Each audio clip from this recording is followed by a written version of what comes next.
Hello, and welcome to Let's Pour with Patty. Thank you so much for joining me on this wild and wacky ride as I experience the joys and share with you the wonders of creating with fluid art. Stick around, let's have some fun, and as always, keep creating. Let's pour. So for Christmas this year, I wanted to do a couple of pieces for my daughters. So this is the piece that I did first. It was the last piece I did in my studio. This was for my daughter Kayla, and it came out absolutely amazing. However, I noticed as it was drying that we had a problem. A problem I had to deal with a couple of other times in my new studio, but this one took the cake. So here it is dry, and my studio apparently is crooked or leaning. So this piece began to run, and so it was time I had to face the facts, and I couldn't keep fighting this tilted room and the cold, and it just wasn't worth it because it kept messing up too many pieces. So we are in the process of swapping everything around in the house. As you can see, we're emptying the studio. It's not insulated, it's not heated. I was running a space heater, but that's too costly. This is my living room, totally destroyed. And this is the spare bedroom, which we have dismantled, and this will be my new painting room.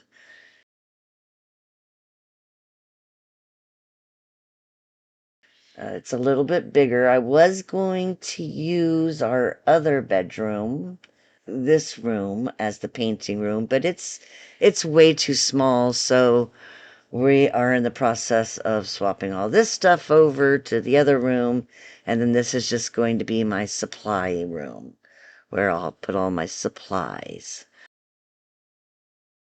So here I am, now trying to hide a curved line with a straight line with not very much success. I had to make the line much thicker than I wanted because of how bad the curve was, and then I definitely didn't want such thick lines with the gold leaf. But lessons learned, right? This is not good. So this is going to be a complete redo, and we'll just tackle that again another day. So now I move on to my other daughter's painting. She said her favorite technique is a swipe because she loves lots and lots of cells and lacing. So that's what we're going to do for her today. This is with Sherwin-Williams Color to Go Honorable Blue, gorgeous color. I also added a squirt of Amsterdam Ultramarine Blue to hopefully thicken it up a little bit. So I'm tilting as much excess paint off as I can because I don't want to tilt after I lay down my colors and swipe as much as I can.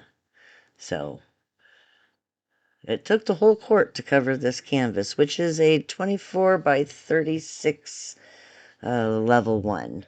So I don't know the colors I used. They are all mostly custom, mostly interference paints, paints mixed with pigments, color shifting paints, color shifting pigments. Yeah, I just made a whole bunch of custom colors. There are also some glow in the dark colors in there. They didn't aren't really showing up much, but they're there. I'm gonna try something different with them in the future. But so I just layered all my colors, lots of TLP pigments, and now I'm using this kind of hard packing plastic that I think it comes like as a protective cover in your canvases. And I'm using two cell activators, which is one with the Amsterdam ultramarine blue, and the other one is a magenta. So I'm loving the contrasting uh, cell activators, and then I just swipe slowly. Yeah, got a couple of air bubbles in there. For such a long swipe, you expect to have some issues, and you just gotta roll with it. Um, so I load up my swiper again and keep going. So let's just turn some music on and enjoy the process.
Wow, did that come out amazing. So, learning what I learned last time using the gold leaf, I did much better, although I didn't get video of it somehow. But when I put the glue down this time, I did use tape to outline my lines to keep them thin and straight. So, I put the glue down using the tape, pulled the tape up before the glue dried, and let it get tacky, and now I'm applying the gold leaf to the places where I laid down the glue. So going to follow this process until all lines are covered equally.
also didn't get video of is the way in which I cleaned up all of the excess gold leaf by using tape, and I gathered what was loose, tried to put it into a jar and save it for later, and then the rest I peeled off using sticky tape. And here is the final product.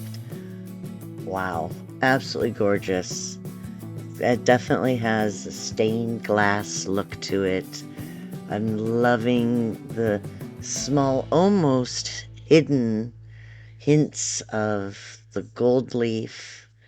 You only see it when it hits the light just right. And I learned that tape is your friend when cleaning up and getting good edges on your gold leaf, in both applying it and cleaning up after it to get all the excess gold leaf off. So I'm loving this so much. I'm now curing the rest of the way before it gets resined, and then it will go to its forever home with my daughter, Kristen.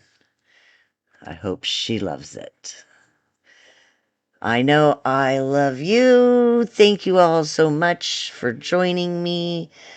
Art journey. If you like what you saw today, please smash that like button. Leave a comment. And if you think I've earned your subscription today, hit that subscribe button. And thanks for joining us for another week of the Creative Art Collective, brought to you by the incredible Taslima Maya Art, who was up before me, and then me, Let's Pour with Patty, followed by Casey of CWV Artistry, and Sheldon Briscoe of Shell Rock Art is still taking a break. Our playlist is found in my description below. We appreciate you joining us every Wednesday. But that's all for me this week, and as always, keep creating. I'll see you next time. Bye.